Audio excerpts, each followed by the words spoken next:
Una sa lahat, milyong salamat sa Diyos at pinagkaloob niya tayo sa isa't isa.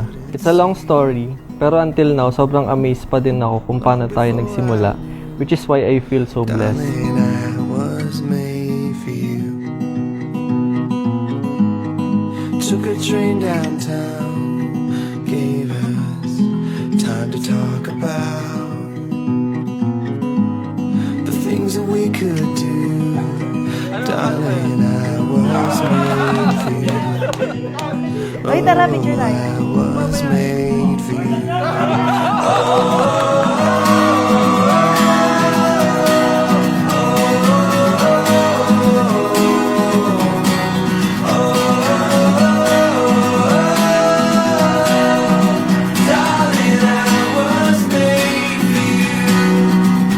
Thank you for being generous sa lahat ng bagay. Yung willingness mo i-adjust yung busy schedule para masundo at maihatid mo ako sa LRT.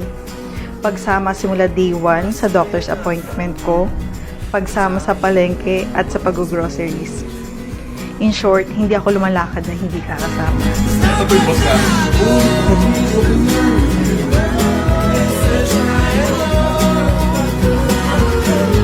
Ewan ko ba, every time na nakangiti or tumatawa ka, gumagaan pakiramdam ko.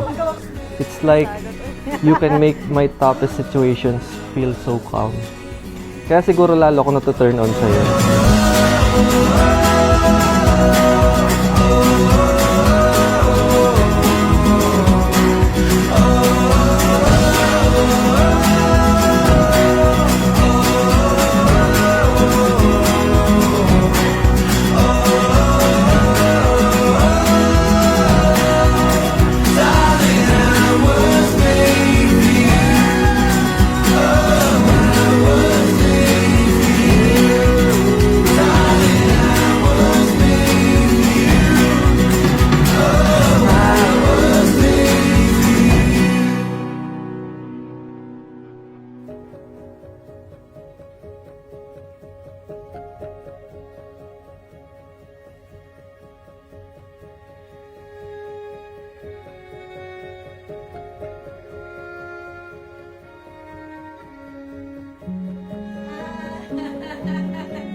Eh, sa Andrea, na-miss ka na, Andrea.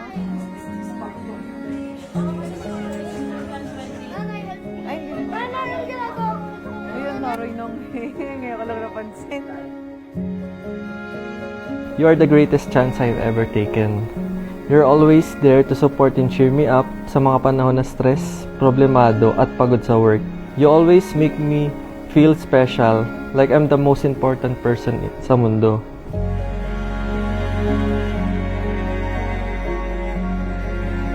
Tuwing nakikita ko si Andy na niyayakap ka, hinahalikan ka, at sinasabihan ng tatay, I love you. Sobrang saya ko kasi at last, nagkaroon na ng father figure si Andy. Hindi basta tatay lang pero tatay na responsable, mabait, at mahal na mahal siya.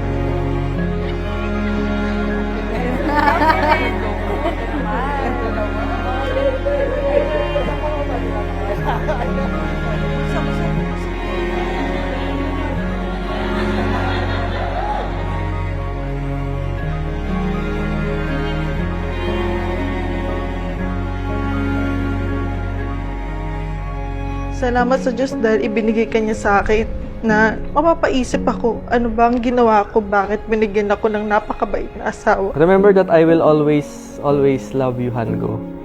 You're the only person who have my heart, and at the end of the day, you're the one I want to come home to. Tell how my day went, share my happiness, problems, and success. I love you so much, Han. Milyong salamat sa Diyos sa mabuting pagkakataon na ito. Samahan at ingatan nawa tayo parati.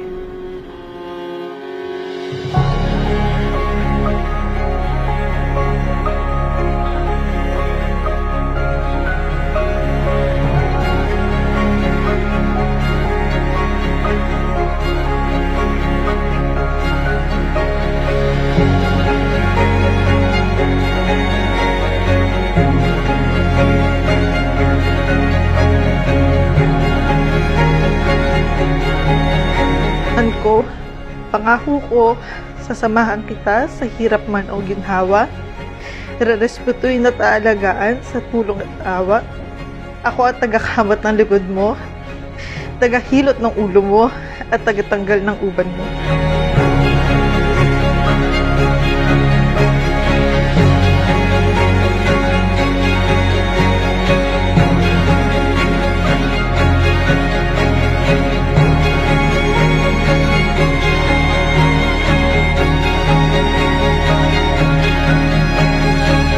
My vow to you is simple yet powerful, and that is to take care and love you and our family with God's help and mercy. Loobin nawa ng Panginoon na maging matibay at puno ng pagmamahal ang ating pagsasama sa harap niya at ng mga mahal natin sa buhay. I love you. Ah.